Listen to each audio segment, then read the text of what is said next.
बलात्कारी नराधम आरोपीच्या फोटोला प्रहार संघटनेने दिली प्रतिकात्मक फाशी। बलात्कार प्रकरण फास्ट ट्रॅक कोर्टात चालून आरोपीला फाशी देण्याची मागणी। देशासह महाराष्ट्र अनेक महिला आणि मुलींवर झालेल्या लैंगिक अत्याचार प्रकरणी आरोपीला तत्काळ फाशी देण्यात यावी या मागणीसाठी सोलापुरात प्रहार जनशक्ती पक्षाच्या वतीने आंदोलन करण्यात आले। महिला मुलींवर अत्याचार करणाऱ्या आरोपीचा खटला तात्काळ फास्ट ट्रॅक कोर्टात चालवण्यात यावा, या प्रकरणातील चार्जशीट ही 7 दिवसात दाखल करावीत आणि तात्काळ आरोपींना फासापर्यंत पोहोचवावे या मागणीसाठी आज बलात्कारी संशयित आरोपीच्या पुतळ्याला फासावर लटकवता प्रहार संघटनेने आंदोलन केले।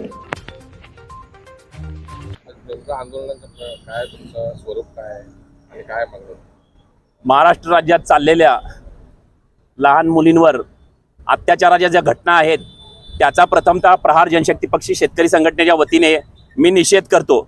अशा बलात्कारांना फाशीची शिक्षा हेच एकमेव जे काही कारण आहे, फाशीची शिक्षा द्यावी असे पूर्ण महाराष्ट्राच्या वतीने आणि प्रहारच्या वतीने आम्ही सांगत आहोत। कोलकाता येथे शिकाऊ डॉक्टर जे आहेत त्यांना त्या शिकाऊ डॉक्टरचा सुद्धा बलात्कार करण्यात आला। लहान मुलीचा बदलापूरची घटना आहे, पूर्ण बदलापूर आहे, महाराष्ट्र राज्य हळहळलं।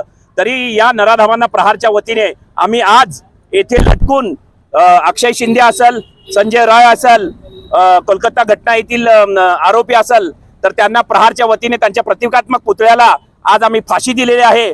तसंच महाराष्ट्र शासनाला विनंती करतो, मी शिंदे साहेब असतील, आपले दोन्ही उपमुख्यमंत्री असतील, यांना विनंती करतो, फास्ट ट्रॅक कोर्टात हा खटला चालून 7 दिवसाच्या आत आपण तिथे चार्जशीट दाखल करायला लावून त्यांना फाशी द्यावी अशी मी आपल्याला या माध्यमातून विनंती करत आहोत।